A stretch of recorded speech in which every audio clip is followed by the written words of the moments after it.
When a couple arrived not to buy but to sell their child, this man was a nobleman, a collector of fighters for his arena. This couple handed over the baby and left without a word.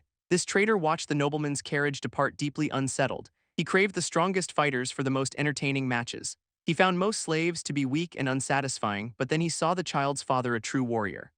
This man's powerful presence was undeniable, exactly the kind of fighter the nobleman desired.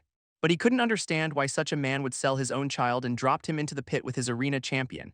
This champion was given orders to raise the boy, but he believed the child wouldn't last a week. This environment was brutal, no place for a child to live. Crawling among the bones and weapons of the fallen, he ate with a fierce will to survive, and the champion saw something extraordinary in him. For the first time, he was determined to raise this child. This champion admits he couldn't read the child's mind, but he understood everything. In his first arena match, this boy unleashed a terrifying aura of pure combat, a perfect fighting style the champion had never seen. It was something far beyond what he had taught him, as if the boy absorbed the arena's very essence. He realized this child was born fundamentally different. More time passed, and the champion's own time came, his strength failing him in a final brutal fight, and as his killer declared victory, the child appeared. Seeing the monster he had raised leap into action. Yet he continued to survive, growing into a man. An event approaches that will finally take him outside. A curly-haired student tries to lead his friend somewhere, but the friend is wary of the illegal gambling den. This student scoffs, calling it a legal competition for nobles, and pulls his reluctant friend into the crowd.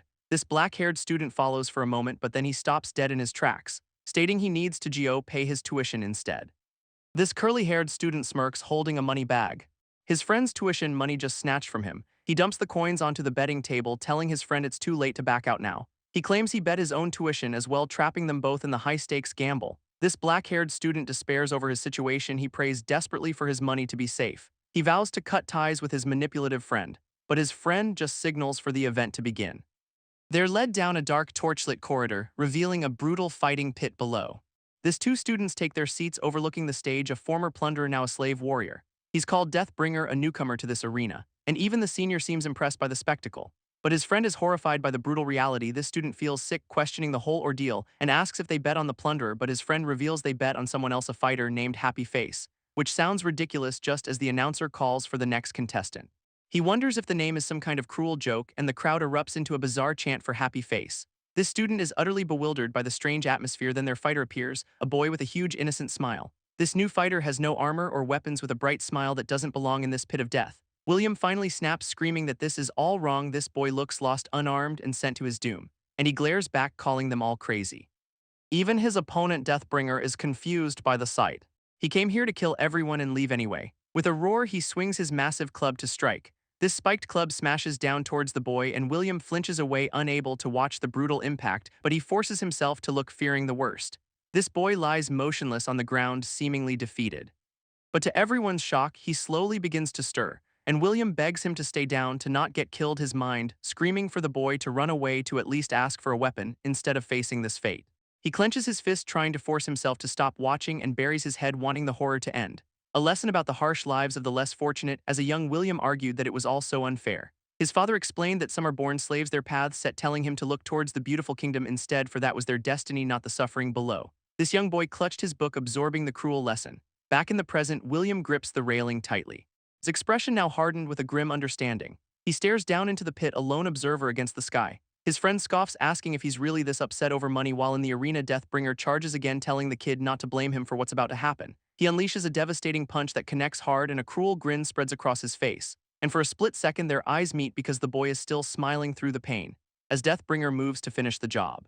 But the boy ducks under the massive swing and counters with a brutal kick to the face. This plunderer is stunned by the sudden reversal, leaving William speechless at the turn of events. A sharp crack echoing through the silent arena, followed by the roar of the excited crowd. William grips the railing, unable to look away, as the boy unleashes a flurry of attacks. He can only think of one word: domination.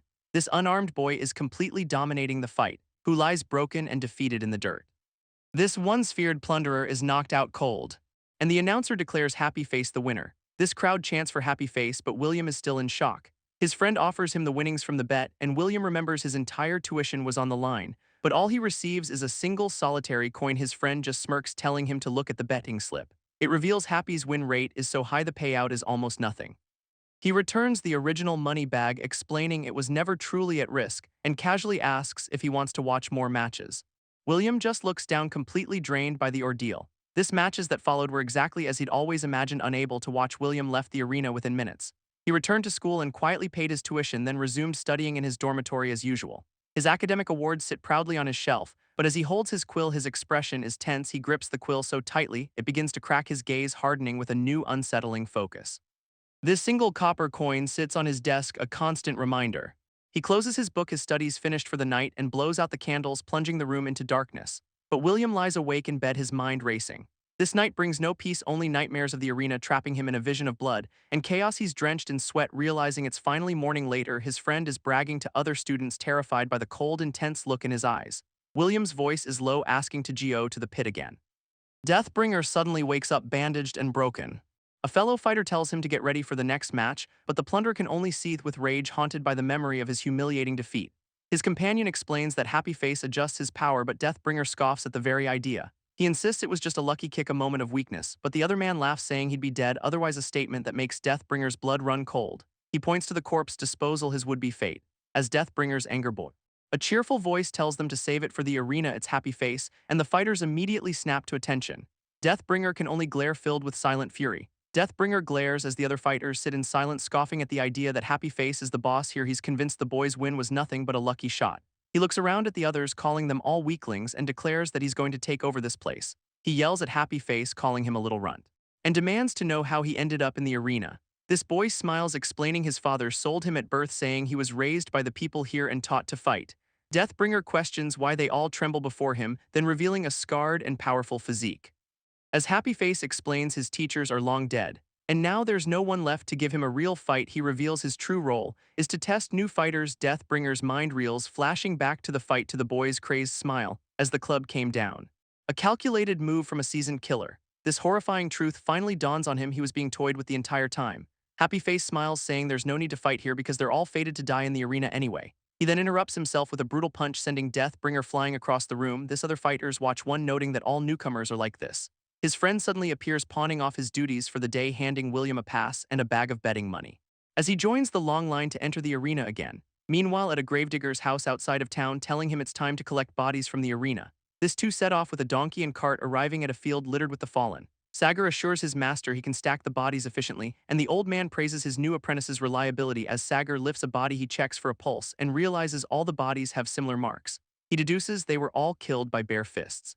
He realizes the wounds are old, not from the final fight. He questions the bare-handed marks on every single corpse when his master suddenly cries out for him, and Sagar rushes over to see what's wrong. This old man points to a body, a missing royal. He matches the body's features to a missing person notice, confirming a royal missing for a month was found here. But his master grabs him, telling him to wait, warning that reporting this could put them in danger.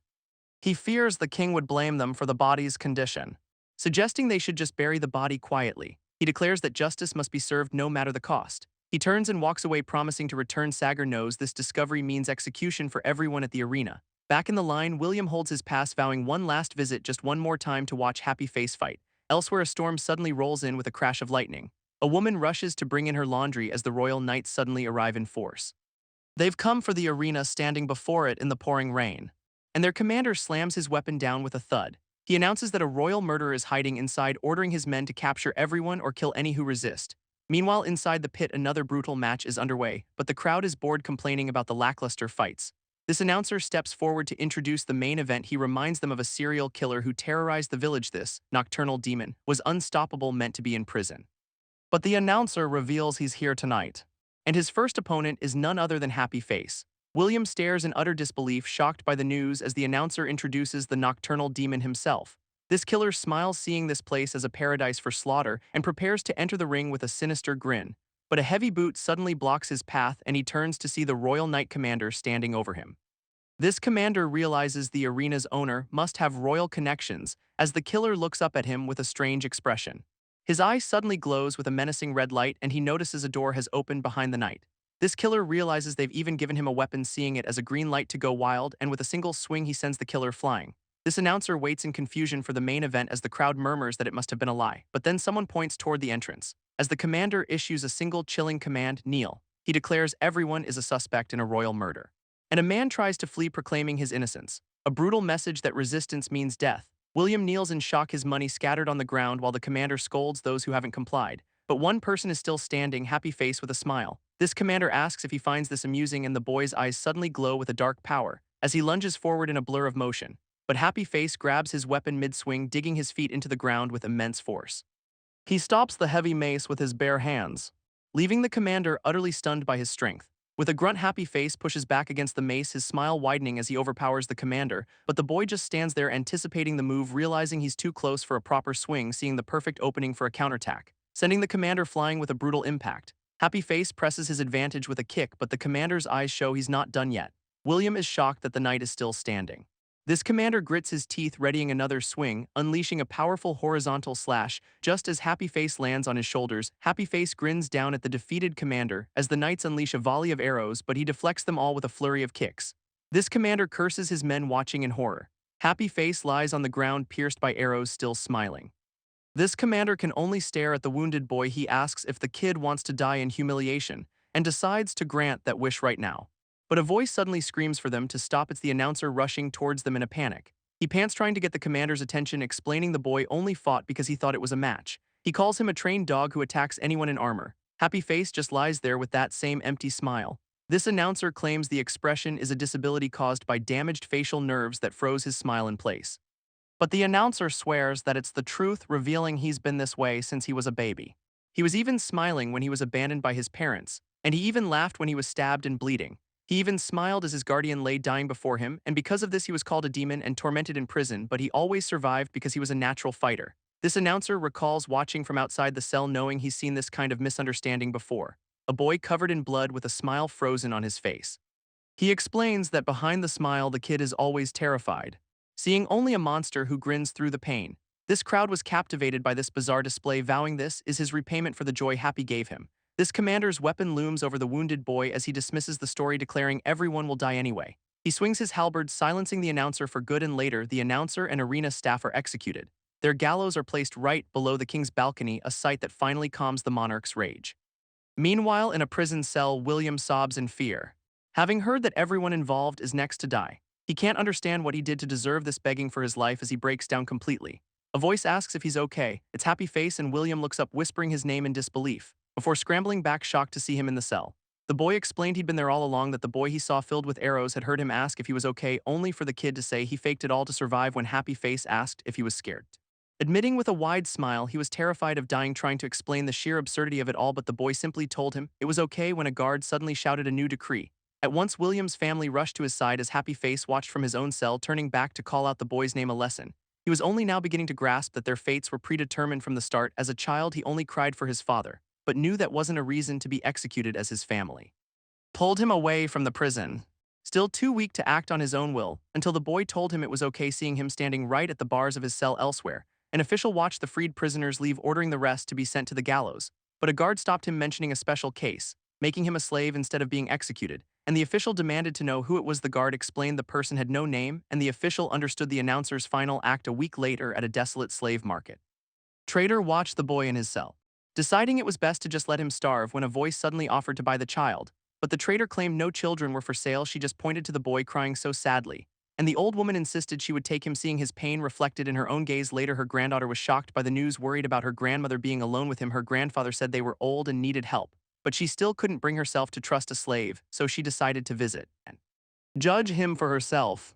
The old woman told him to get cleaned up when a loud growl echoed through the room, and she realized he hadn't even been fed, quickly sending him to wash. While she cooked, she explained that tomorrow he must work for his food, and he asked if his work would be fighting, telling him not to say such frightening things, as his duties were simple chores, not combat. Happy Face was told to go and wash up, quickly dipping a single foot into the wooden tub, as a memory of shivering in the cold flashed by as he felt true warmth for the very first time.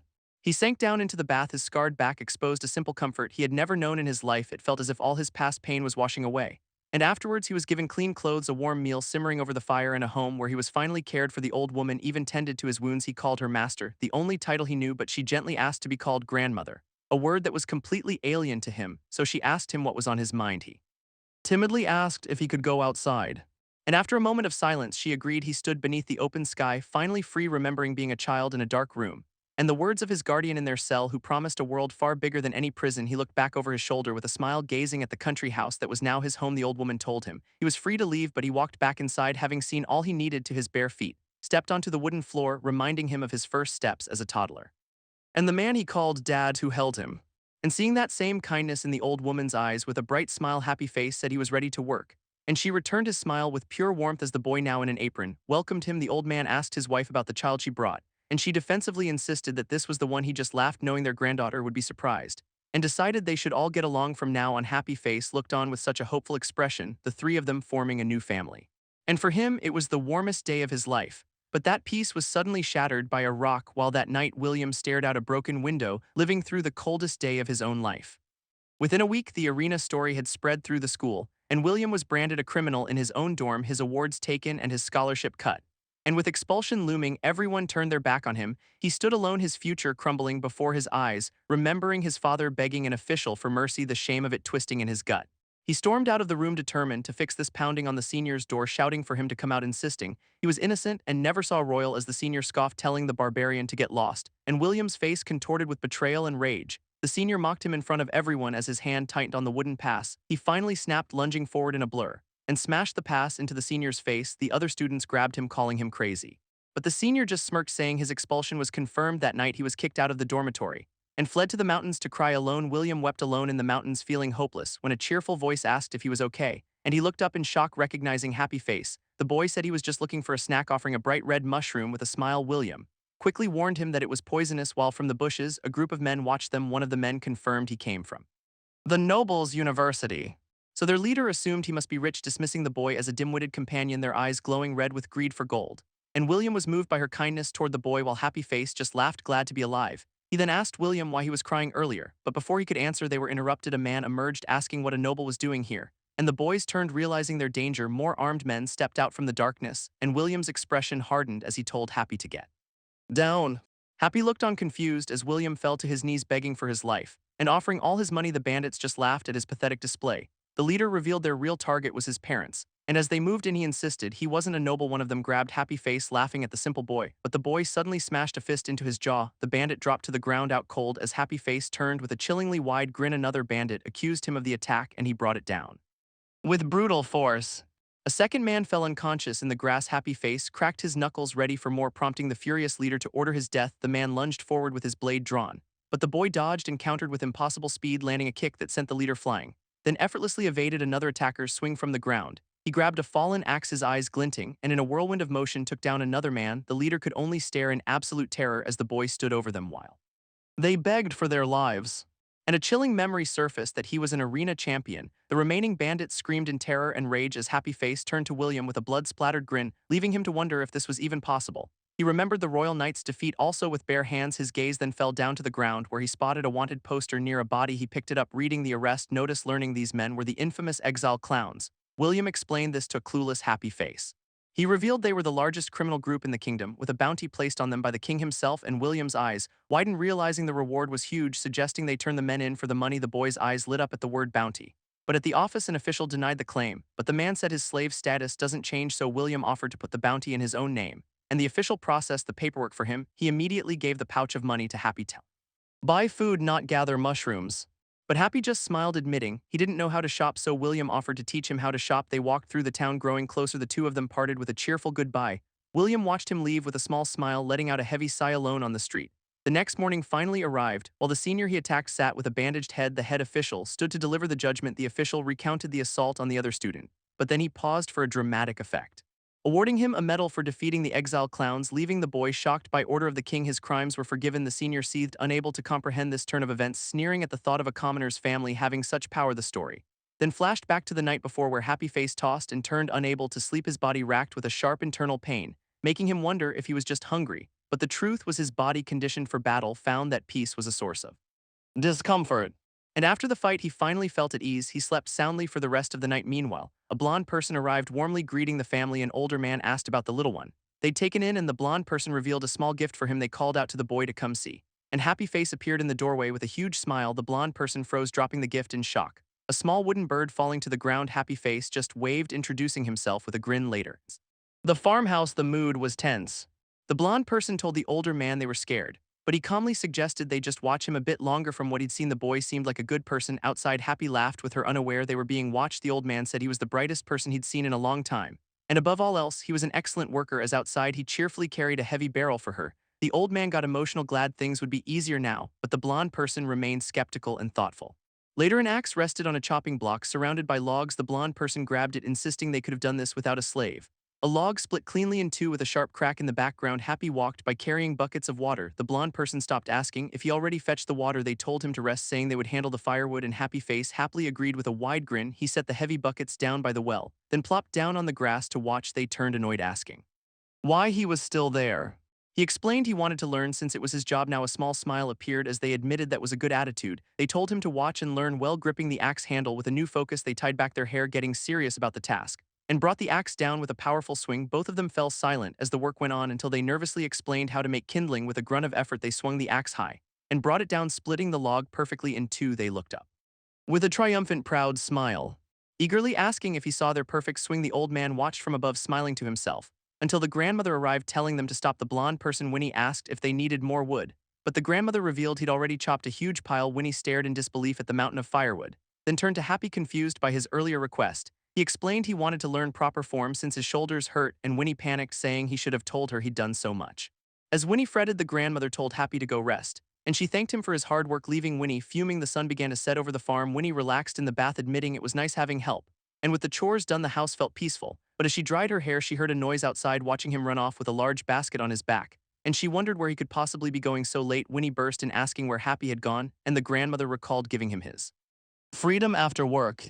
The old man mentioned he went out the previous night too, leaving Winnie to wonder what he was up to so late. Elsewhere, Happy Face clutched a jangling bag of coins. He called out for William with a huge grin, and the door creaked open just a crack as a small girl asked who was there. William appeared, telling his sister Ellie to go inside, but she grabbed his face, asking where he was going. He gently told her he was just going to the library. Ellie waved them off as they headed out into the street. William admitted he didn't expect him to come so quickly, and Happy asked if it was okay for him to be out. William just smiled, saying of course it was. After all, the boy had saved his life. He offered to explain everything on the way to the market, but Happy held up papers, saying he had other plans. The story shifts focus back to the two boys as Happy explained he wanted to fight again, but needed help reading. William was shocked, but Happy eagerly offered to split the money. William felt indebted and was also drawn to his fighting style, and Happy needed a legal way to fight to stop the pain at night. So the two began meeting every night for bounty hunting. Happy wondered if they'd find a target. As William said he had a lead, they grabbed the newest wanted posters from a desk. But as this continued, suspicions at home began to grow. Ellie threw a tantrum, crying that he went out every night, and his parents exchanged a worried, silent glance. Meanwhile, the wooden bird sat on a windowsill. She clutched the bag, wondering what he was doing every night. Elsewhere, two chests were filled with bags of coins. A heavily armored knight standing guard over the treasure. He noted that soldiers no longer ignored him, and Happy cheered that William found their target. He came for the lowest bounty, but found a monster instead. The knight told them to leave, assuming they were just rookies, and William realized he'd been a criminal all along, one that no one had ever been able to catch. He nervously tried to back away from the fight as Happy launched a surprise attack. The impact threw him back to the ground, leaving the knight unimpressed by the reckless charge. He taunted the boy, saying his knee must be shattered, but Happy just limped forward, laughing wildly, begging him to run away. While he still could, the knight simply said that it was too late. He scolded them for not taking his offer of mercy, unleashing a brutal combination of attacks, barely dodging a crushing blow from the mace. The knight's attacks were relentless and powerful, and a heavy strike finally connected as the knight raised his mace for the final blow, until William threw himself between them, screaming, "Stop." William looked up, confused by the knight's pause and help, because it let him go back to school, but he realized now this wasn't an arena, and he cried sorry for leading his friend to death. The knight raised his bloody mace to strike, looking down to say he reminded him of himself, and with a huge grin revealed it was all an act. Then in a flash, he kicked the mace from his hand, and the knight let out a grunt of pure shock and began to explain his past with his master. He had to learn to pretend for entertainment. The shattered knee, the pained limp was a performance, and with the truth revealed, he tossed the mace aside where it rolled to a stop at the knight's feet, and with a confident smile beckoned him to come get it.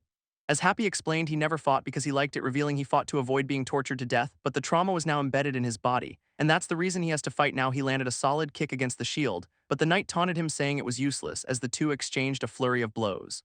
And the knight clenched his fist in frustration, and in an instant he was in the knight's face, catching the arm that was wielding the mace, where Happy noticed a crack in the armor, realizing it was still too strong to break. So he unleashed a furious barrage of punches, followed by a devastating kick to the head. Another powerful kick sent the knight flying back, who clenched his fist, screaming in pure rage, dodging a wild swing to land another kick. And he grabbed the knight by the helmet. Happy grinned, raising his foot for a brutal stomp.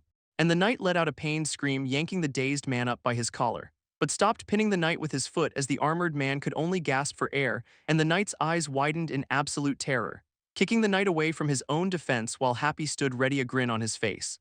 From the sidelines, William saw the fight had paused, realizing the armor was now a heavy burden, but Happy's attacks still weren't enough, and the knight's new strategy was to just stand because he knew Happy was only targeting his head, and called out his name to get his attention, telling him not to interfere in the fight again because he was the only friend Happy ever had, and William was left stunned by this confession as Happy promised to show him a real victory. He then reached down to the battlefield floor, picking up a broken spearhead from the dirt as Happy declared he was about to get serious, reminding him that every other blade had shattered, and taunted him for trying such a pathetic tactic, whose eyes widened in confusion at the attack. And the knight scoffed at the pointless move, for it was a distraction, and Happy was already there as Happy closed in for the final attack. As his weapons clattered uselessly to the ground, for Happy had him trapped in a powerful hold, his hand clamped tightly over the knight's face, warning him that any movement would bring more pain, and the knight gasped for air, completely overwhelmed as Happy ground his teeth, applying more pressure, telling his opponent to finally give up. And with a surge of strength, he lifted him high. William watched, stunned by this display of power, then turned to William with a sudden cheerful smile, explaining the knight just passed out from the pain. He looked at the fallen knight, calling it a messy fight, and mentioned his former master hated such brawls, promising to trust Happy completely from now on. And a genuine happy smile spread across his face as he asked if they were ready to leave the area, but then said he hadn't slept in days, admitting he was exhausted even during the fight, as the boy instantly fell fast asleep on the grass. And wondered what Happy used for the real attack, questioning if a weapon was still inside the knight. He leaned in for a closer look, shocked by the incredible weight of the armor. So he decided to just hurry and make his report, and both parties stared at each other in confusion.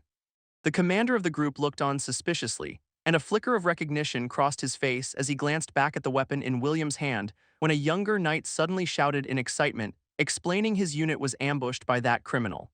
And concluding William must be a bounty hunter, he asked for a name, and William nervously introduced himself. The soldiers recognized his name from a recent incident, amazed that a student won with a broken spear, and the knight explained rumors were spreading about him. He was told to leave the bounty processing to them, and they offered to escort him from the forest. He saw the blood was only smeared on the tip, realizing none of the weapons here caused the wound. His subordinate questioned what the real weapon was, and nervously insisted his friend was just sleeping, but the commander watched them leave full of suspicion. Elsewhere, a captured man knelt before his leader. The scarred leader reminded him of their oath not to run, an oath he broke by losing to a mere student, and the man could only weep and apologize for his failure, but his plea was met with a swift, brutal execution. The leader held a bloody dagger, stating shame happens only once, and rallied his followers as the exile clowns who fight to the death. In another dark room, a woman was asked for intel, confirming she'd identified the bounty hunter as William, and a new target was declared, and it was our boy. His son raged that William's family was new money, but the father seemed unimpressed by the outburst. He told his son to personally teach William a lesson, handing him a document called the Brigands' Covenant, which was a contract for an armed group they used, and the order was given to send them after William. The scene shifts to a bright, peaceful day where a woman walked through a bustling town as a body crashed onto the street before her. Two men stood over a pile of fresh corpses. The younger man questioned why the case was closed, explaining the dead are exile clowns, so no one cares. He recalled seeing old bruises on the bodies, marks identical to those on the arena victims. Just then, a young person arrived calling for Shovel Grandpa. She headed inside, making small talk with the old man.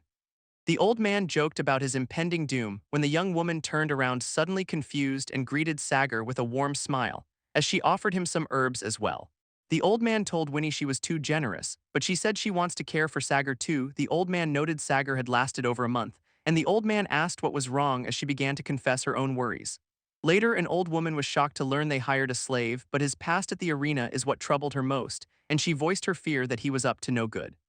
An investigator revealed the city's only arena was destroyed, but Winnie was certain that's where Sagar came from. He explained the contestants were all vicious criminals, and any survivor would need powerful backing that could defy even a royal decree. He suggested her grandmother hired a very dangerous man, and Winnie agreed to find the slave documents for him.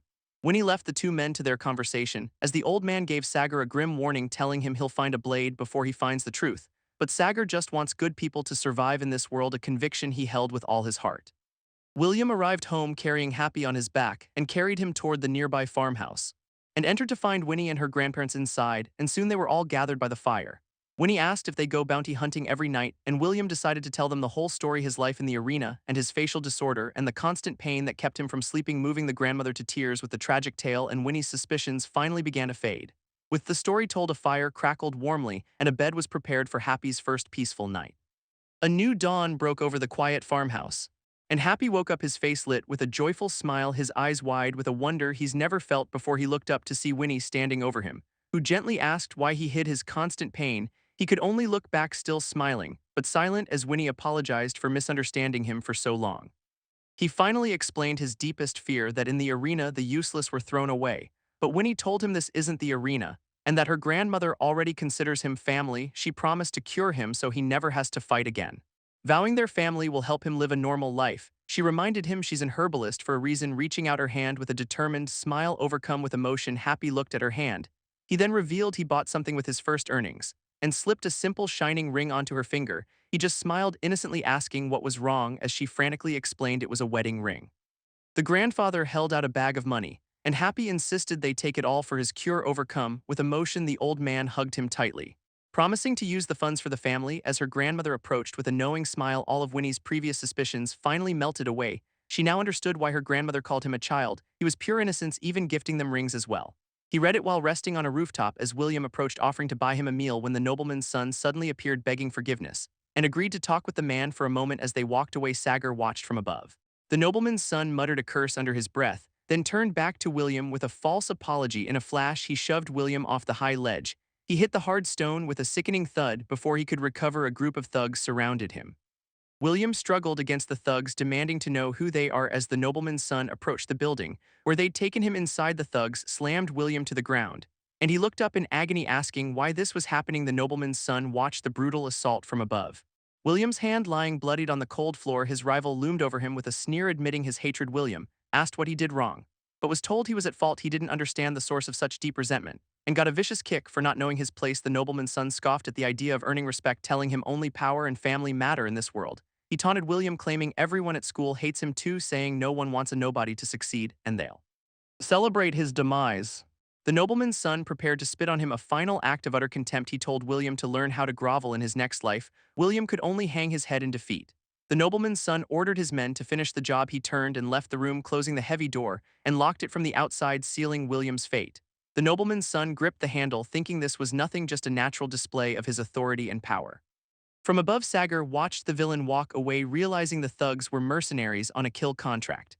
He scoffed at the disgusting methods of the nobility, but he never imagined it would be today. In a flash, someone else crashed into the building, a blur of motion that left Sagar stunned. Inside, the thugs mocked their amazing bounty hunter. William thought of all the hard work he's done, all the struggles he's endured to get this far, only to die because of some noble's mood. He collapsed in tears as the thugs taunted him. He realized that without status, he could change nothing, haunted by the image of a small, disappointed child.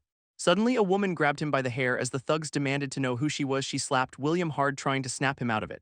She scoffed at the idea. She took down their men, explaining there were two people at the scene, and demanded to know who the second person was. The thugs realized she was one of them, an exile clown. They threatened her, telling her to back off now, as she taunted a fallen mercenary with a chilling smile. As Sagar watched from the shadows, completely undetected, Sagar questioned who William was to have so many enemies. Realizing this was far beyond what he could handle, the woman interrogated William about the nobleman's son, pressing her blade to his throat for answers, a final deadly warning, revealing that Happy is a former arena slave eager to give his friend a handmade gift. She explained their revenge involves wiping out the entire bloodline, and her boss was likely at his house right now. At that moment, Happy's family heard a sudden noise. The woman turned to leave, ready to find Happy herself, but William desperately reached out, begging her to stop. He remembered Happy calling him a good person, and how he laughed thinking he was about to die. William recalled Happy's words about the family that saved him, his hand clenched into a tight, trembling fist. He lay broken on the floor, consumed by his failure, glaring at the woman, telling her to just kill him, remembering how he let the nobleman's son drag him away. Realizing his cowardice cost him everything, he pounded the ground in anguish amidst the fallen thugs, a single thought burning through his mind: he needs to change. He struggled to his feet, his body screaming in protest, determined to change and protect them if he still can. A dark power awakened within him as he grabbed a sword. He will change now. Meanwhile, the nobleman's son returned, annoyed. The door was open, and looked inside with a flicker of confusion, and tumbling to the ground in a heap. And the coward started begging for his life, but William simply told him to get lost. The son slowly backed away from it all, realizing he should have used one all along, and the scene shifted to a peaceful meal. The mother agreed it was a good choice, but Happy revealed he was a slave, declaring that a slave is just a slave. Then a sudden knock echoed at the door, and the little sister wondered who it was, and she screamed for her mother in terror, their boss giving a brutal order to use the sister as bait for William, and she cried out in pain and fear, calling for her mother as she was dragged, rushing immediately toward the door, who promised their deaths would be quick. But Happy just picked up a bowl of soup and hurled it at the attacker's face. Happy calmly told the man to save his wife, and the attacker confused by this as his boss's voice warned of a variable, and the father was urged to protect his wife. The attacker deduced this wasn't William, and he confronted him asking who he was, but Happy just smiled and lunged forward, and landed a brutal kick to the face, stunning the attacker with its force, making him realize this was no easy foe. Happy dodged a flurry of attacks as if he could see every single move, and the attacker tried to regain control, resolving to use his full power now. And the attacker froze in utter shock, demanding to know how he knew that name. But the man scoffed, claiming he learned it at its origin, leaving the attacker utterly confused. A master brought to the arena by force, and the attacker demanded to know more as Happy casually asked him to attack, but Happy just watched with a calm smile, and the attacker's eyes widened in disbelief, were a defense for a single decisive attack. Then revealed the founder was blind and the curves were made to cover all sides, and with a grin he showed the real sword dance. He seized the attacker's wrist and turned the man's own blade on him, whose final fight was always against him. The attacker was broken by the fatal blow, threatening that the little girl would die too, as Happy's smile returned, demanding to know where, and he twisted the man's arm with force, who finally apologized for his mistake, where the attacker revealed it was a trap, but Happy just turned with a knowing grin. Who said he was doing this for William, remembering how his mentor called him a monster, gasping the word with his final breath.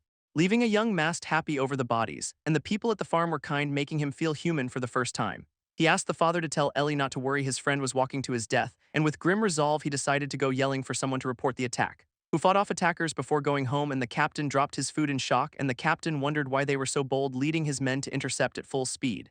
He realized it was because of William's fame. But the sewers held nearly 100 clowns, as a man reported more at the farm, making the captain wonder if it was a ploy, so he gave the order to split their forces, and the captain, Happy, and a leader shared a look.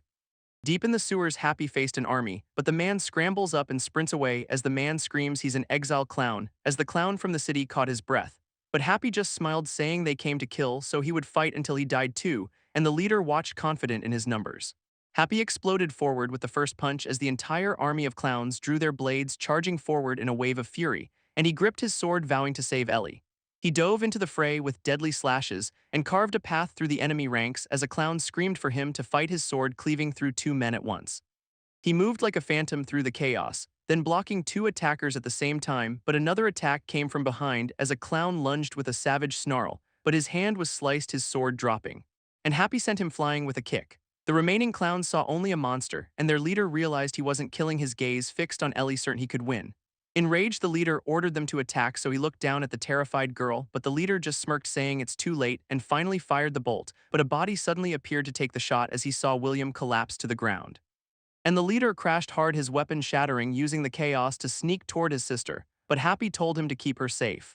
Turning back to the fight with a grin, seeing the battle was not a fight but a slaughter, as if he had eyes covering his entire body. Remembering he thought Happy was just a good fighter, but seeing this he wondered what he was. And in this moment he saw the answer, concluding that no one could ever defeat him. Even the clown leader questioned if he was human, but Happy deflected it with a flick of his sword, and the remaining clowns cried out for their boss, who gritted his teeth, refusing to back down, ducking under a swing from his own man. And grabbing a pouch from a fallen body, he screamed for his men to fall back, charging forward to face Happy himself, but was shocked by his raw power, their duel a blur of parries and strikes, who screamed that it couldn't end like this, yelling his revenge had only just begun. A memory surfaced of a man asking about his parents and warning him never to be consumed by hate or he'd become a worse monster than them, screaming his name as Happy collapsed. And the truth of that day was lost to rumors, while at the university his name was on every tongue. And this legend of his power grew. He was running desperately toward the farm, and we cut to an epilogue, a man in a cell remembering when the war hero was a friend. But the prisoner blamed his fall on one man, and the prisoner revealed he was the lone survivor of a man slaughtering an army with a baby, and now that same monster has returned. As the prisoner demanded to know who he is, arguing a true monster would not have spared them, and declared the prisoner was the only monster. As Happy confessed, he was all he had left. As he ran blindly towards the knights, and he grabbed the young woman, pulling her close, but she held him tight, saying it was okay. And he finally collapsed in her arms, thinking it would be safer if Happy had died, but admitting that would be hard to watch too. As the still night was filled with a cricket's chirp, then a sudden rustle of leaves broke the silence, seeing a knight in armor scolding him for acting alone, reminding him their mission was to kill royalty, and giving a final warning to obey or be purged. Leaving the man to stare at a distant light, the very next day a royal decree was announced commanding them to appear before the king at once. As an official explained, the king would grant him knighthood. All he had to do was kneel and accept, but William looked down, saying he was not qualified. As William admitted none of the feats were his, confessing it was all Happy while he just ran and hid, revealing the king already knew the entire truth. He explained the political problem that a slave can't be a knight. So William's story as a student was the perfect cover. This whole arrangement had to remain a state secret, and William was left alone with the weight of this lie. He knelt before the king, praised for his great deeds as the crowd roared his name when he was knighted. The king then decreed that Happy would be his apprentice, and Happy knelt as well, now bound to William's side. But Happy just smiled, saying William kept them safe, admitting he was too naive to see the world's dangers. And how he didn't know to get help for his sister, confessing that without William he would have lost it all. He called William one of the strongest people he knew, a strength from his mind, not just from his body, and William was left speechless, a tear on his cheek. And in that moment William vowed to never run again, and William promised to teach him everything he knew. Happy's eyes widened with a new sense of hope. The two of them then headed out to the knight's barracks, but at the barracks they were met with outrage as one apprentice refused to accept a former slave. He threw his training sword down at Happy's feet as the knight vowed to prove Happy was unqualified. He brought up the recent battle with the clowns, but then pointed at Happy, calling him an untrained fool. But the knight smirked, seeing his fear as proof, but Happy just picked up the sword completely unfazed, and his opponent warned this was not a friendly spar. He raised his weapon for a powerful overhead strike, taunting him, calling it an honor for a slave. But William realized Happy had blocked every attack. He knew the punch was actually an act of mercy. In his mind, Happy became a terrifying monster, asking if he had truly come here to win. Then endure it, he said as the knight faced his fear. And the knight raised his sword in defense, confused, reminding them he had brought the two here himself. He asked the challenger if he had a complaint, insisting he had no complaints, his face pale with fear. With a single word, the instructor dismissed them all, explaining they were here to be poster boys, not knights. They would have no missions, only lessons and events, and William realized they were just symbols for a lie. But he asked if they could at least observe the training, and the instructor questioned why he would want to. William said he couldn't live a lie and be powerless, thinking the king's fake hero might be a real one. He turned to Happy, asking if he felt the same, and Happy beamed, confirming their promise to get strong. Later, the instructor reviewed a report on Happy's past, learning he was raised by fighters who were not just criminals but legendary war prisoners, and the instructor wished he could ask Happy's master. The official record was a dead-end origin unknown, suspecting a link to a dark incident from his past. For now, he would just observe the new arrivals. He watched them, thinking they were two of a kind, one with potential for growth, the other with raw skill. He agreed to let them observe the training freely. He then handed over a large bag of reward money, and his grandfather celebrated with tears in his eyes, promising to do his chores later. As he ran out the door, his grandparents watched him go, calling him their lucky charm. From that day on, the two boys trained relentlessly. Where Happy pointed out a specific knight to William, he explained the key was not the sword but the footwork, a lesson that could only be learned through action. As William explained the technique of centering your body, he noted the knight's stance was faster, giving an edge, and Happy praised his insight, suggesting they just watch. As their training shifted from the yard to the library, but William was stunned when Happy already knew it. Happy just grinned, saying he guessed from the context. He learned to tell time from the sun's position, and William called an end to their lesson for the day. Happy looked up at the sky, a little confused, realizing with a gasp that it was already night. He dashed off, shouting a quick goodbye to William, who watched him go, a fire burning in his eyes, vowing that he would not be left behind either. Worrying about the dangerous roads at night, and thinking about Happy, who she hadn't seen in days. Exhausted from work, she just wanted to go home. She called out that the shop was closed, but a cheerful voice answered from the other side. It was Happy, who was here to walk her home, then realized his good fortune was real after all. He proudly announced he was now a free citizen. Overjoyed, she wanted to do something for him too, but Happy said her smile was all he needed, as she thanked him for giving her hope for the future. And he asked if she was taking her medicine, and she assured him she was feeling much better. They arrived to find his grandfather waving them over as a man congratulated Happy on joining the Knights. She thought it was just a small family meal, but his grandfather had invited everyone from the market. He cheerfully admitted he spent all the reward money. Happy explained it was a bonus for becoming an apprentice, but she shouted that it was his money as the crowd cheered. A villager called for the elder to give a toast. He raised his mug to Happy, the future kingdom knight, and everyone cheered. Happy clapped along with them, beaming with pure joy, asking his grandfather why he threw such a huge party. He explained that Happy's past as a slave won't just disappear, and that many in the kingdom would still curse him for it. This feast was to make everyone remember he is their family, and since Happy showed them his heart, they would show theirs. Winnie softened, wishing he'd just said so from the start, and he added it was to show Happy what it means to live together. And Winnie watched him with a warm, knowing smile. Just then, a familiar voice called out his name. It was William, and Happy excitedly invited him to join, then laughed, assuring the man he never hated him. The grandfather called for another toast as the party continued. Elsewhere, an old man sat by a fire, speaking darkly, admitting the sight of Happy's grandfather made him sick. He told his companion Sagar to achieve something great, then made an excuse to leave for more alcohol until a hooded messenger appeared with a mission. The date was set for 2 months from now at the tournament, and on that day the king's assassination would be carried out. The scene then shifts to the annual Knights Order tournament, a grand arena where warriors clash before the king. A massive crowd filled the stands for the event where the top 10 official knights would be selected for apprentices. It was a chance for true honor, and a strong performance was the fastest path to promotion. Happy tried to read a notice about the tournament boasting that his noble family was funding the event.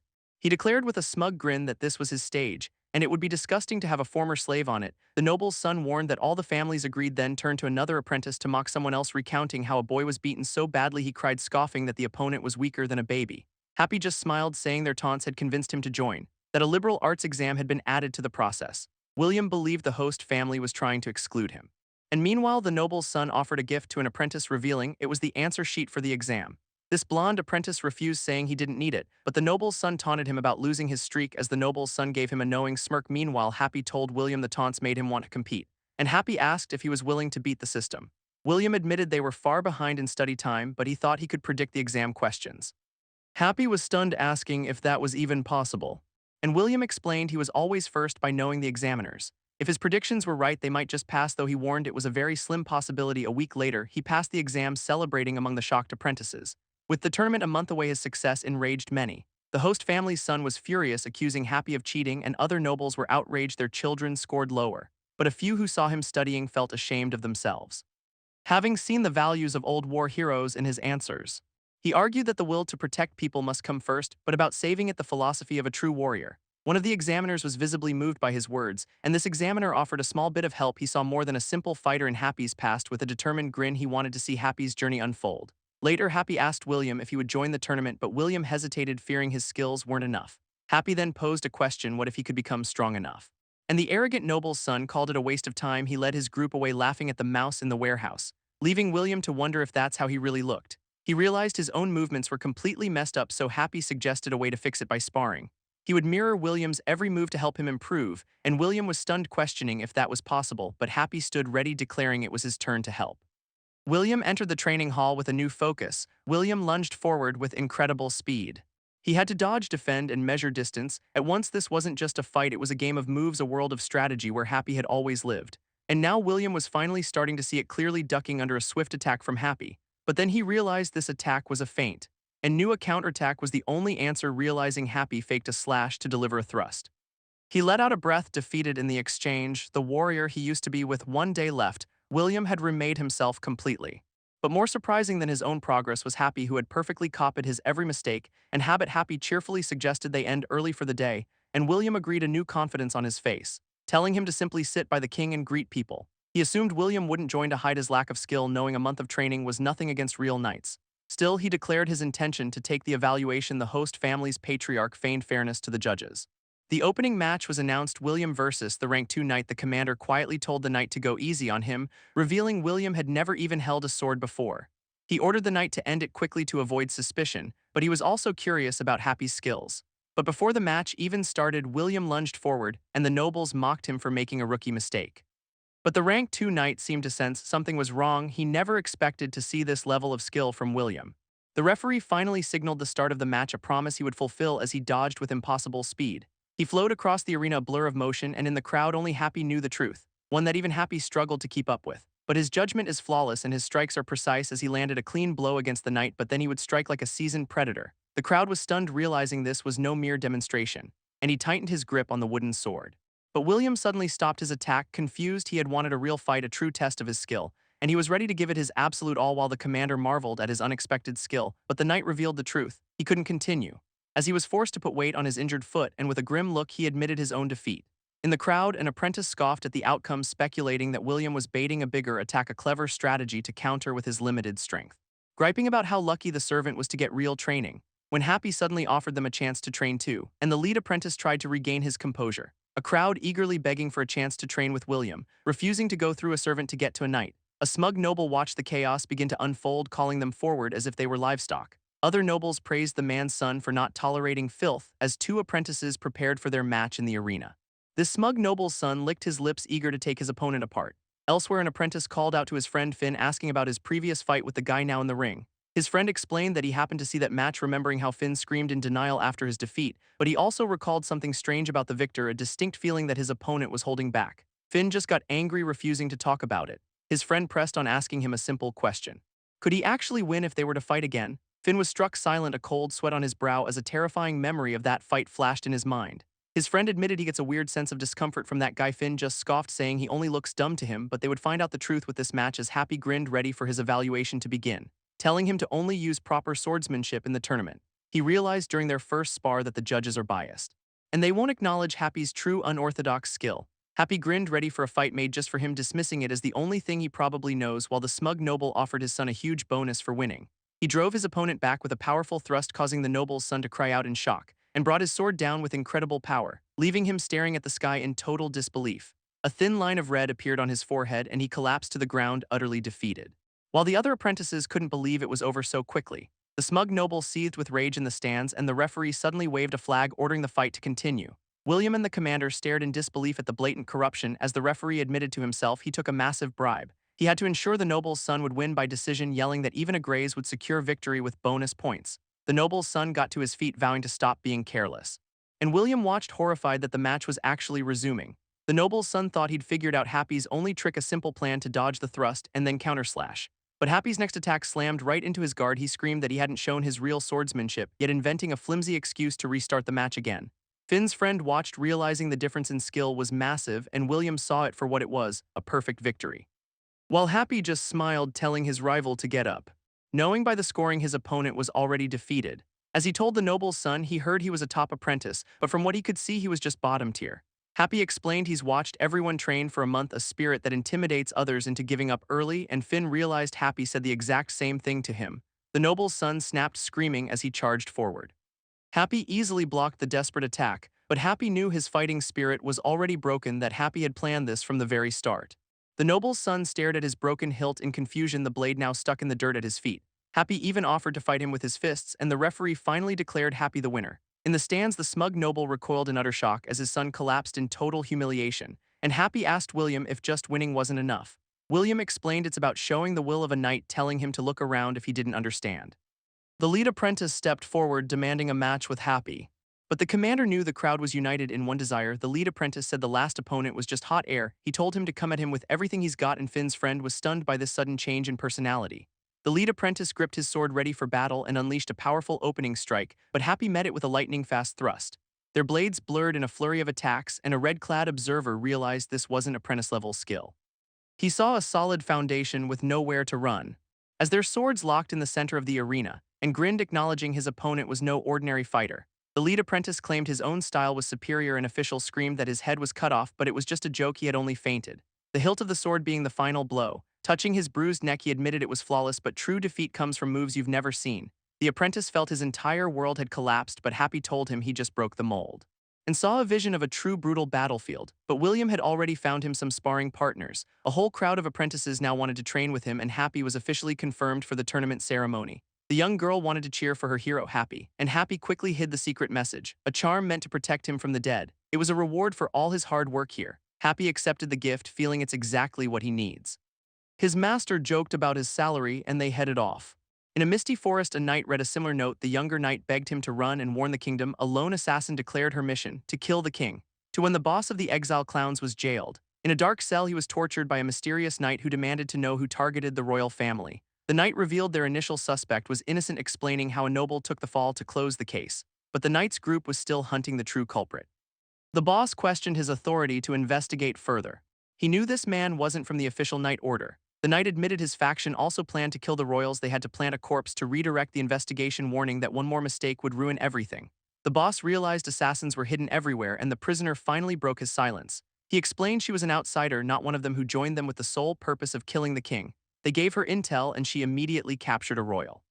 The boss explained how Kalina captured a royal and sold him off while he pleaded for his life. She then disappeared into the crowd without a trace, but the boss claimed she never gave them a reason. The story returns to the present in a misty forest where an armored figure confronts Kalina for her actions and attacked with incredible speed. She vowed to see the face beneath the helmet as she unleashed a flurry of attacks with her own chains. His helmet was knocked off, revealing a scarred face. She held a blade to his throat, demanding the truth. He revealed he's from a group that shares her goal, warning that her public scenes will ruin everything. But he warned the assassination is already in motion, so she demanded to be part of their plot. The scarred fighter questioned her sudden change of heart. She was brought before a ritual in a dark chamber, and the leader dismissed her with a simple command. She was ordered to find his son and become a servant. The assassin looked confused by the strange mission as the scene shifted to a laborer named Sagar. With only 3 days left, the arena stood ready. Elsewhere, shadows gathered in a secret meeting until a skeptical noble suggested it was all a lie. One noble slammed his fist, outraged by the revelation, but the plotter calmly asked if he was certain. This man insisted his son knows about William, and the slave, a flashback, showed how the truth began to surface, questioning how a weakling could suddenly defeat a gang. Guard testimony revealed William only took credit for the bounty. Another noble added that his son overheard a secret conversation. Learning that William has never even held a sword, the other lords were shocked, realizing the duel was staged. Seeing their chance, the nobles began to speak up one by one. They learned that Happy was actually quite famous in the arena, but his supporters went silent after the royal incident. The plotter decided their true target is the fake hero William, but the others worried since attacking him insults royal authority. The plotter revealed his plan, a fake kidnapping on tournament day. Hired actors will pose as clowns and take a noble hostage, demanding a duel with William as the crowd watches. This would put William in a trap with no escape, and with a noble's life on the line, the knight order must comply. Meanwhile, Happy and the young girl ran through a field cheering, and he tossed a few into a fire to roast, and they stomped on the shells to get them open, revealing the warm roasted nuts inside. Happy and the little girl enjoyed their snack together. The girl admitted she just wanted to play with Happy. They played in a shower of falling leaves, laughing freely. Until someone called for the girl Ellie to come home. Now alone, Happy and Sagar sat by the fire, and Sagar asked how he feels about the tournament. Happy just smiled. Happy his friends will be there. Sagar then questioned if the Knight Order is what he truly wants, knowing he's been forced to fight his whole life. With his pain healed, his reasons to fight were gone, but Happy said this is different from the arena. Their people died even when he didn't want them to, but here people stay, and there's a chance for a future. That's why he likes it here, leaving Sagar to ponder his words. Explaining that peace has lasted for 20 years now, he stood up, announcing his grandma bought meat for them. As a robed man delivered a letter from a dead lord, and explained he's tracked Happy from a distant land. A woman explained Happy is no longer a slave, and the king wondered where the royal children were. A knight captain ordered his men to maintain their posture. Happy stood with the other commoners ready to compete. Nearby, the plotting nobles watched grimly, William among them. In the bushes, Kalina and her new ally waited for their moment as the scene shifted to a distant royal estate. A servant tried to wake a prince for the tournament. He saw a red-caped man standing over a massacre back in the bushes. Kalina realized she's been watched for a while, understanding now why he attacked her at the farm. She asked if that crying boy really became a knight, and her ally confirmed William's achievements were all fake. Kalina reflected, thinking William wasn't that kind of person, while the scarred man admitted he almost killed him back then. And he recalled her ruthlessness and William's connection to the bounty. She called William a scared puppy, a personal preference, declaring it's time to work. She moved from their post. She struck him with a powerful kick, taking him by surprise, as another cult member demanded to know what she was doing. Kalina pulled up her hood, stating her new plan, but the scarred man warned her to stick to the mission. She reminded him he has no room to talk after trying to kill her, then told him he's the one who misunderstands the objective. She questioned why they need squads everywhere for a simple assassination, revealing their agents are hidden in every corner of society. She asked why they would strike in broad daylight for all to see. She reveals the true order, to kill as many as possible. But the scarred man refuses to believe her wild assumptions, and Kalina taunts him for blindly following his leader. She holds up a stolen order from another agent, asking if his instructions mentioned a day of slaughter, claiming their leader is deceiving them to devour the kingdom. His hand gripping his sword, sticking to the original plan. Elsewhere, the hired kidnappers get their noble hostage ready, one of them nervously confirming their only target is William. This noble reassures them just deal with the fake hero and vanish. This name, William, seems to give one of the actors pause, but their leader tells them to hurry up and get into position. At the royal stands, a lord suddenly clutches his stomach, complaining that he needs to use the bathroom immediately. A knight offers to escort the sick noble away. This man struggles, blaming spoiled food for his agony, but the knight leads him surprisingly far from the arena, just as a cloaked figure with glowing eyes appears behind him. This noble is struck down before he can react, his body dragged into the bushes as the traitor knight looks on.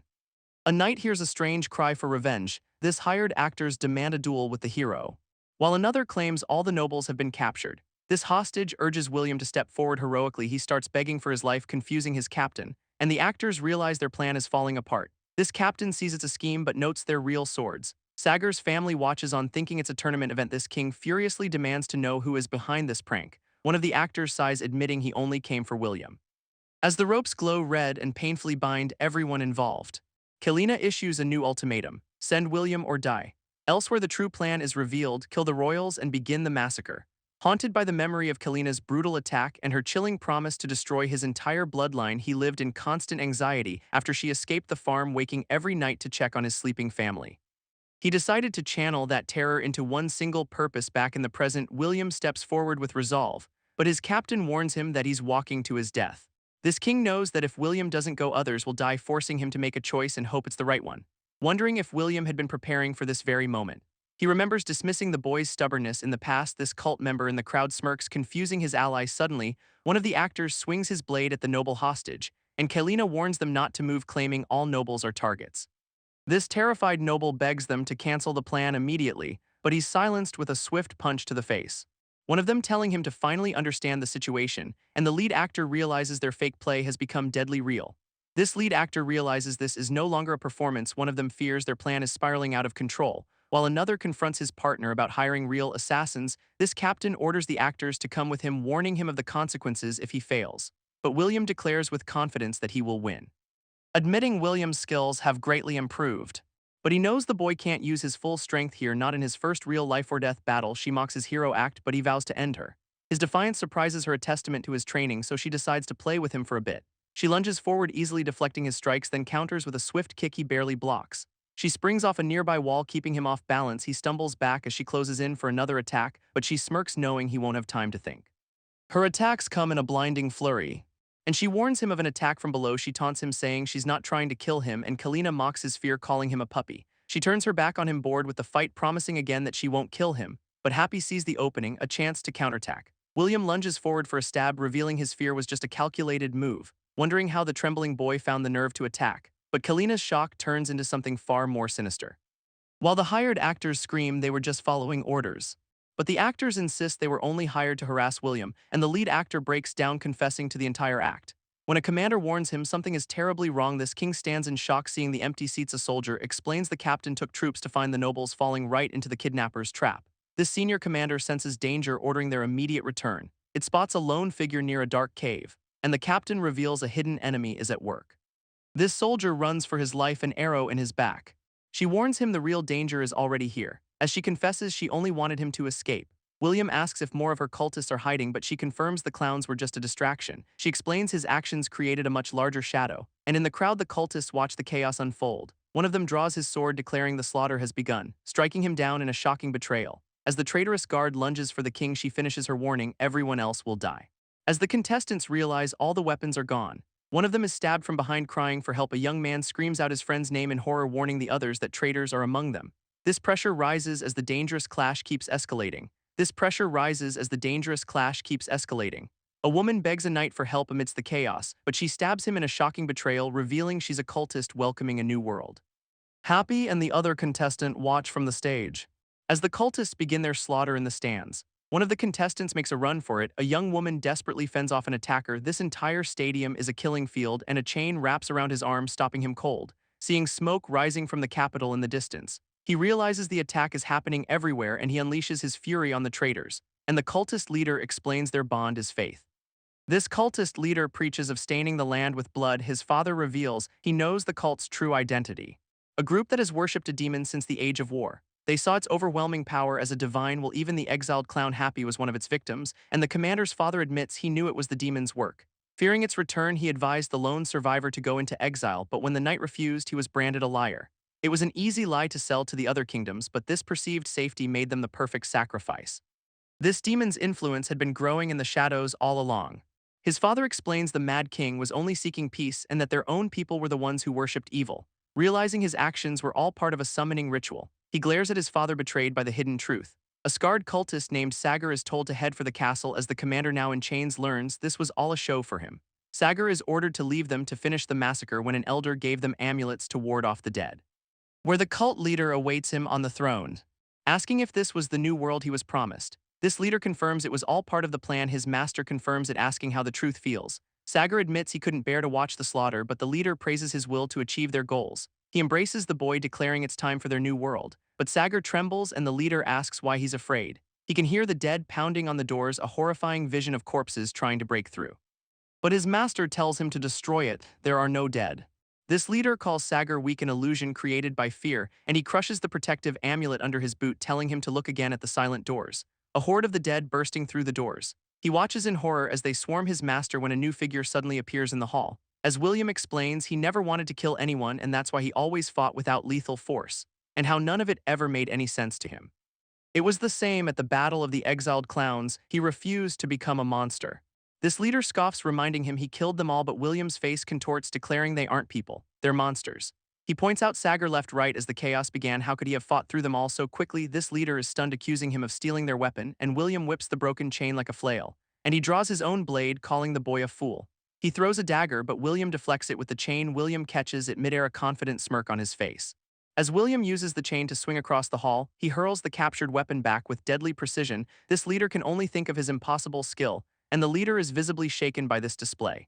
He feels the same awe he once felt for his demon lord, convinced he's just grown weak without a true challenge. He raises his dagger, vowing to worship with blood. This leader yanks on the chain, trying to pull him and unleashing a flurry of attacks with the chain. Realizing William wrapped the chain to close the distance. It's like he's fighting a different person each time. Sagar analyzes every detail, the posture, the gaze, the intent, and he screams that the dead are fighting through William. This leader roars back that there are no dead, trying to explain it's all a matter of belief. This dead only appear to those who believe in them. He tells the leader he has never forgotten a single one, where a man named Happy carries a wounded comrade. He looks toward a distant smoking castle. A memory of a past war unfolds. And by eliminating his blind spots, he turned the tide, moving on to save the next group of soldiers. He asks a soldier if the cult leader is in the castle, realizing this path is being guarded for that very reason, and with a wild grin he charges forward. This soldier looks down at Happy on the ground. He watches, stunned, as Happy decimates the guards behind him. Later, a captain demands to know where the other troops are, and the soldier reports they were all wiped out by believers. But then a cry of reinforcements echoes across the field, leading the regrouped army toward the castle, where Happy fights alone. This scene shifts to the aftermath of the tournament, but Happy insists they must fight for those still alive, telling the leader he will be the one to finish this. He promises to kill the leader's god as well, and the leader stands his ground, a silent shadow. He lunges forward, sword aimed to strike, but the chain on William's arm blocks the blow, sending the man flying backward through the air as William suddenly appears before him with a dagger. William asks if he was just sizing them up to be killed, but Sagar insists he protected the farm people from exiles. William reveals the villagers are alive and saving others. Was chosen by a god, but now saw only a weak human, telling him their faith would live on through him. As the leader crushed a small vial on his chain, a cloud of yellow poison exploded outward as the leader declared they would die here together. William collapsed, struggling against the poison's grip, while the leader revealed the chains were the delivery system. He whispered that he told them he saved the villagers because to him saving them meant killing them. The leader sat in a field of skeletons, finally understanding that he had self-destructed with his own poison. With his death, all the believers vanished without a trace, leaving a world where no one could tell victim from cultist. A flashback revealed a world consumed by paranoia, where the king died at the moment he was needed most, and the royal family and nobles were systematically eliminated, causing the entire government to collapse into chaos. The story returns to a quiet farmhouse at night, now serving as a temporary treatment center for survivors. An bandaged man explained he only grabbed Happy and got out, but the blonde person revealed even a tiny amount is fatal. A man then asked how they knew so much, and they explained their grandparents are the real experts. An elder revealed the blonde one's parents were killed by that cult after accidentally drinking from a well they had poisoned.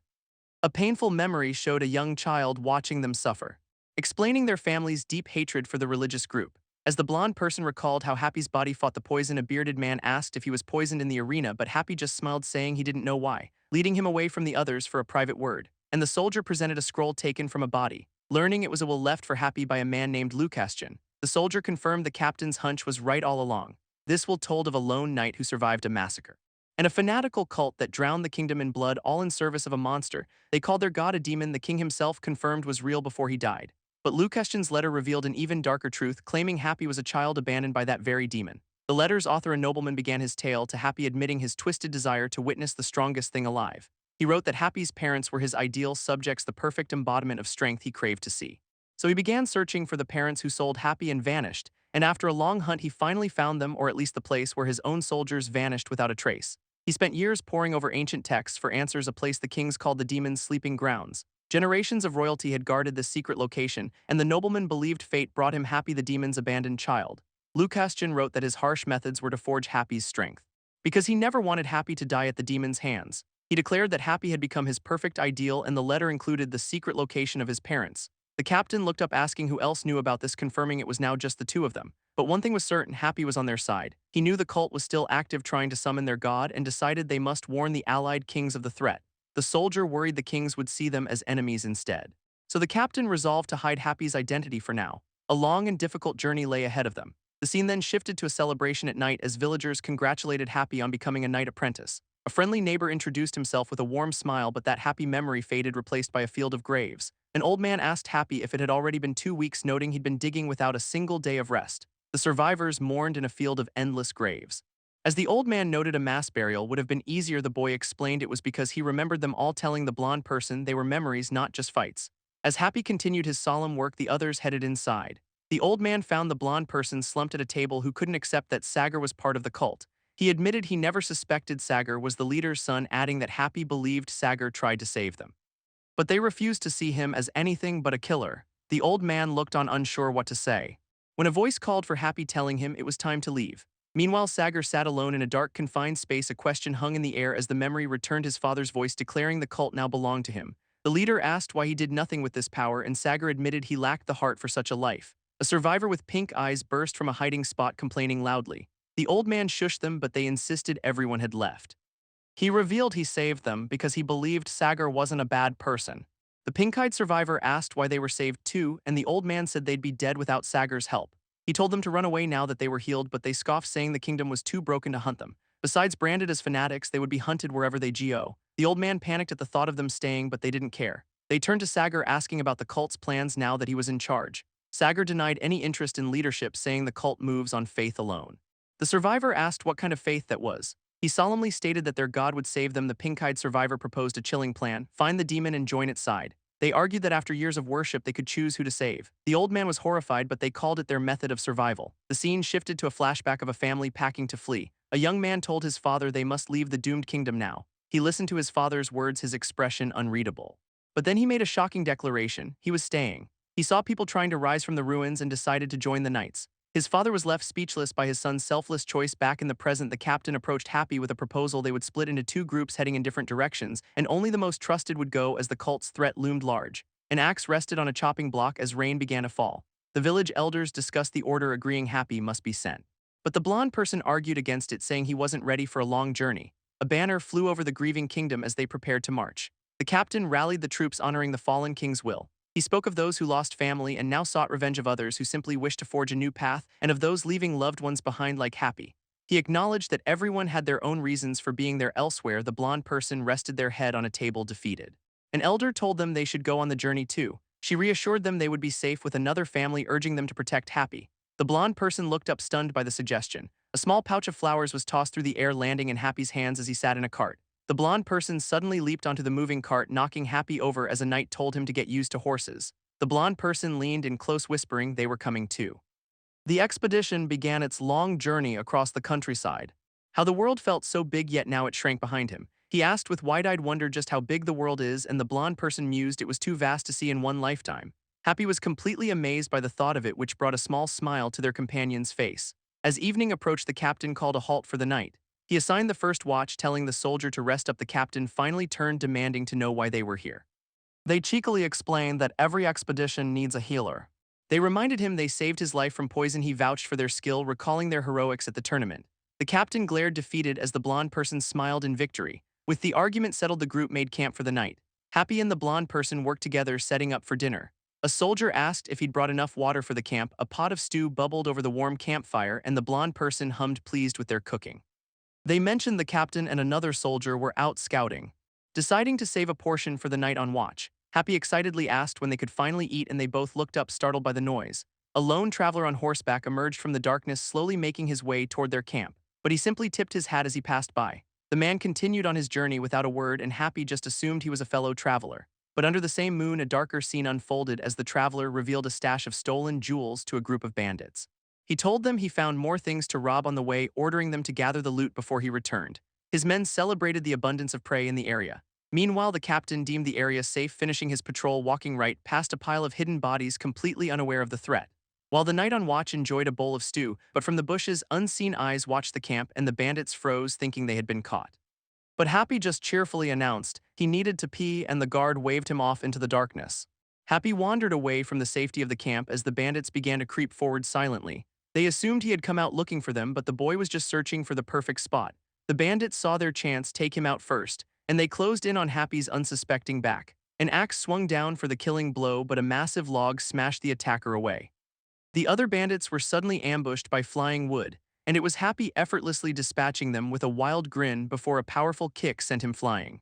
As Happy just smiled down at his pleas for mercy, he casually dusted off his hands asking if they were believers, but the man insisted they were just simple bandits, and he pulled a familiar golden bag from the bandit's cloak. He recognized it from the traveler who passed by earlier, wondering if that man was a victim or part of the ambush. He examined the bag, a suspicion growing in his mind, realizing the traveler was targeting their camp all along. The commotion woke the others, who rushed over demanding answers. Happy cheerfully presented his captives, saying he brought them for a chat. The captain interrogated the men, learning the road ahead was swarming with bandits. They confessed that multiple gangs had gathered in the area, each claiming their own territory in a free-for-all for loot. Their boss, the strongest of them all, held the front position. The captain realized the entire road had become a death trap. A soldier noted the rise in bandits was due to refugees from the kingdom. This meant rumors of their kingdom's fall had already spread, and the captain agreed given how much time had passed. A direct fight was impossible with their limited numbers and supplies. The blonde person asked if there was any way through at all when a dark-haired soldier proposed a bold idea: disguise. They could exploit the power balance between the rival gangs, pretending to be a group returning from a successful raid. He explained they could travel along the gang borders posing as a strong gang returning from a raid, but the captain saw a fatal flaw in them, as their disguise would be exposed with a single question. He turned to their captives with a new idea, mapping out the dangerous territories ahead. Happy, now disguised, asked if their guide was scared, but the man just wanted to know if they would be spared. The captain promised they were knights who keep their word, muttering that his boss would rescue them anyway. Wondering how a group of nobodies took out his men, a subordinate asked if they should investigate, ordering his crew to prepare a bribe for the city guards. And a captive confidently told the others their boss was coming. Just then the captain offered him a bowl of stew, and the bandits were stunned by the act of kindness, as the captain told them to enjoy their last meal. William and the dark-haired soldier observed the captives, but he reminded William they tried to kill him with an axe. William just laughed, remembering the attack. On the third day, the tied-up bandits trudged behind the cart, figuring their boss must have taken another route. One captive begged the captain to spare them, promising to be a guide, but the captain coldly replied that actions speak louder than words. 3 hours later, they continued their journey down the path. William asked one of the men why their boss wasn't with them, who explained they need to earn citizenship by looting, when a rustling sound came from the nearby grass. The captain and his men also turned, sensing the danger, as another group of bandits burst from the trees with a war cry.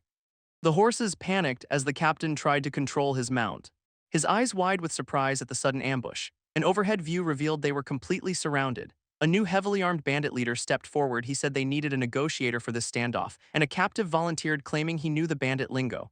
The captain grabbed him, looking for a better idea, shouting a crude insult at the new bandit leader. He explained it was a power move his boss always used. William on the cart told someone to draw their sword, but the captain stepped in, blocking a heavy blow.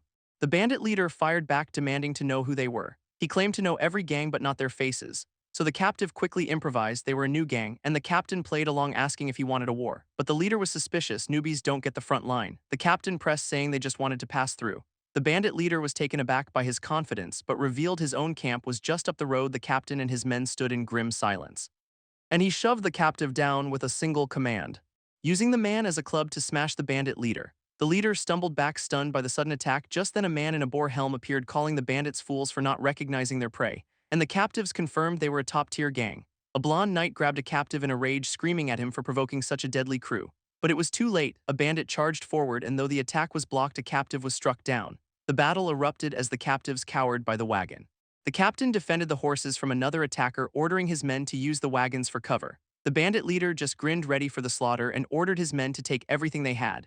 The expedition prepared for the charge. From atop the cart, the captain's polearm deflecting a blow to the wagon wheel, while the dark-haired soldier engaged 2 bandits at once. Meanwhile, the boar-helmed leader clashed with another soldier. The soldier's shield held firm against a bandit's axe, and the bandit leader couldn't believe their skill. As another attacker was tossed from the wagon, a bandit on the ground screamed about something in the cart, and one of the original captives peered over the edge, who the bandits now targeted as the weakest link, leaving his attacker completely stunned, then sent the man flying with a brutal kick. In moments, the area around the cart was cleared, and a soldier reported that Happy's side was secure. The bandit leader screamed at his men to press the attack, while the expedition used the captives as a moving shield. William gave the order to hold the line here, but the boar-helmed leader ordered them to ignore it and fight. He reminded them that their main camp was just ahead, and with a roar he called for all his reinforcements. The boar-helmed leader grinned, asking whose life ends today, and while the expedition looked grim, William was absolutely thrilled. With one of them remembering his time with the expedition, he recalled his capture and the stern soldier's gaze as he sat with his crew, hungry and defeated. The captain's harsh words echoed to earn your meal, followed by a sharp, sudden blow to his head. But he also remembered being forced to look up as if he was seeing the soldier for the first time. Back in the present, he tripped and fell down hard, but his friend was there to help him up, urging him onward. The captain's words replayed in his mind to show you want to live, and he suddenly stopped, much to his friend's confusion, declaring that they all had to earn their keep. His fellow captives just stared at him, unsure what he meant. With a unified war cry, they charged back towards the fight, spotting the battle that was raging in the distance. A well-aimed rock smacked the boar-helmed leader in the face, while William spun into the fray with a borrowed axe, and he countered with a devastating punch of his own as our boy then zeroed in on his next target. He smashed the boar-helmed leader right in the face, but the leader only growled, refusing to be beaten, and the boar-helmed man screamed out in surrender. In just an instant, the entire battlefield was cleared. As their captain admitted, the rumors were no exaggeration, and his men agreed they had to trust Happy's plan. William had promised to take them all down by himself, and now the captives asked the blonde knight how they won, but she just yelled at them, asking why they returned. A soldier reported the wagon was wrecked, and the horses gone. William suggested they should just loot the bandit camp, which left the captain and his men completely speechless. Meanwhile, one of the horses was actually still nearby. As the captain ordered his men to break all the weapons, the soldiers felt a bit strange about this whole situation, admitting that they now felt like actual bandits themselves. But the captain justified it, saying the loot belongs to the kingdom, and his men were confident, remembering Happy's incredible skill. The former captives now eagerly served their new captain, who proudly announced the departure of the Hermod bandit gang. And so this unlikely crew set off together down the road. And a new, more dangerous bandit later appeared. Learning his men were wiped out by some new gang, he demanded to know the name of this new crew, so he grabbed one of the expedition's men in frustration. He couldn't believe they were beaten by unknown monsters, and the man blurted out their new name, the Hermod bandit gang. They even claimed to be demons straight from hell, but the leader just scoffed at the ridiculous name. He got to the real point, that they took all the loot, and his subordinate admitted they were utterly powerless, as he vowed to hunt them down and take back everything. On the seventh day, the expedition neared the kingdom, arriving at an outer outpost of the defense force, and his captain couldn't believe bandits would be so bold. As the expedition arrived looking just like a bandit crew, the captain ordered his men to shoot them on sight, recognizing the infamous leader of the Iron Fang bandits. He couldn't understand what was happening at their gate. Elsewhere, a defeated bandit reported to the Iron Fang leader, claiming they were wiped out by just a single person. But the leader struck him down, saying he already knew. He knew they were heading for the kingdom, and that couldn't happen. Back in the present, the Iron Fang gang rode up fast, their leader smirking, glad he had caught them in time. And one of the former captives called out to the bandit leader, who recognized William and the blonde knight from the woods. He asked if they were the so-called Hermod bandit gang, then questioned why his men joined them instead of attacking. The captain then stepped forward, warning against a fight here. He shouted to the guards, demanding passage as allied knights, as the outpost captain scoffed at their bold claims, doubting they could have survived the bandit forest. The expedition's captain insisted it was just a disguise, but the guard on the wall pretended he couldn't hear, telling them to kill all the bandits first. But his captain silenced him with a sharp threat. The expedition captain realized this outpost was for rejects, shouting up at the wall to get their attention.